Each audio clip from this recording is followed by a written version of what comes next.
Obbo Taayee Dandaa hidha cimaa waggaa torbaa fi jilamaan adaabam dhaddachaartaayanii manii murtii obbo Taayeen yakka meeshaa waraanaa seeraan al qabatee argamuu fi hidhaa fi birri 5,000 adaabuu murteesse. Deetaa ministeera nagaa duraanii fi miseensi cafee kuniin labsi bulchiinsaa fi to'annoo meeshaa waraanaa jalaatti himatamanii dhimmi isaanii mana murtii olaanaa federaalaa Ramadii Lidaatatti ilaalamaa turuun isaa ni yaadatama. Himanni kuniin obbo Taayeen meeshaa waraanaa heeyyam hin qabne kilaashii tokko, kaazina kilaashii 2 fi risaas kilaashii 60 mana isaatti argamee kan jedhu. Abbukaatoon obbo Taayeen obbo Abaraa Niguus ragaaleen ittisa dhagaamuu qaban 3tu turan. Isaan bifsirri hin taaneen aduun dhagaamee ni darbu.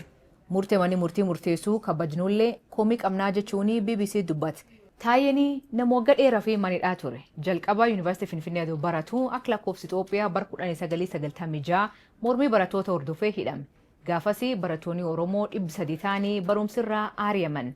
Achirra kaasee irra deebiin mana hidhaa ture. Kanaaf digriisa jalqaba xumuruu fi waggaa 16 itti fudhate. Ammallee deebi'ee waggaa 7 fi hidhaan itti murtaa'e. Kanaaf obbo Taayeen eenyu?